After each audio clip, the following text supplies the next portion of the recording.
Alors tu te détends, pas de souci. Puis, quelque chose commence. Ça pourrait être quelqu'un qui s'approche de toi, quelqu'un qui s'énerve avec un de tes amis, ou bien un coup à l'arrière de la tête.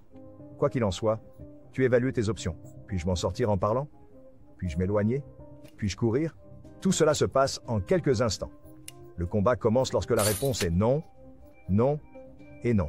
Quelle que soit la situation, vous concluez que la meilleure et unique façon de la résoudre se termine dans le sang. Félicitations. Vous venez de commencer une bagarre. Une seule chose traverse votre esprit. Comment puis-je infliger à cette personne ou groupe de personnes le plus de dégâts et de douleurs possible? Tout le reste, votre famille, votre travail, vos amis, votre vie, tout cela n'existe plus. Tout le monde se résume à vous, vos adversaires et l'environnement dans lequel vous vous battez. Maintenant, qu'est-ce que vous ressentez? Eh bien, principalement de la peur.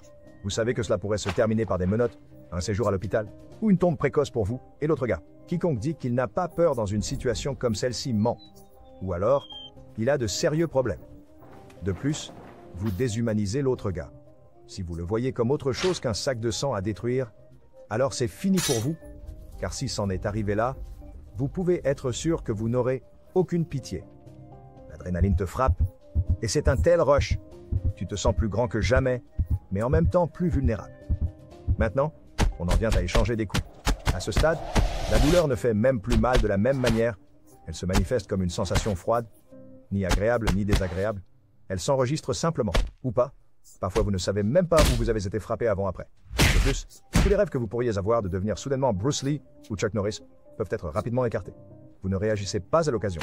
Vous retombez sur votre entraînement. Si tu n'as jamais appris à te battre et que tu n'as jamais été dans une bagarre avant, tu devrais espérer que de l'aide arrive car tu vas te débattre pour ta vie et tu n'auras aucune coordination.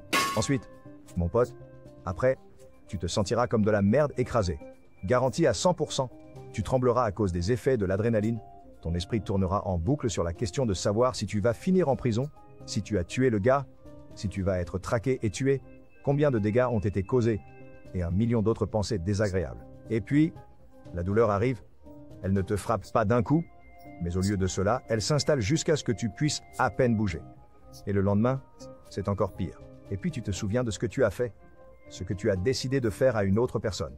Le sang sur tes mains, les pensées sur la façon de faire du mal à ce gars, peut-être même le bruit des os qui craquent, et tu dois réconcilier tout cela avec la conviction humaine de base que tu es une bonne personne. Bonne chance avec ça. Et c'est pourquoi je déteste me battre. Ce n'est ni grand, ni intelligent. Si vous avez une autre option, prenez-la. Se battre, c'est pour quand vos problèmes ne disparaîtront pas par une meilleure méthode. Merci d'avoir regardé. Si vous aimez la vidéo, veuillez la liker et vous abonner à ma chaîne. Et cliquez sur l'icône de la cloche pour recevoir les mises à jour des nouvelles vidéos.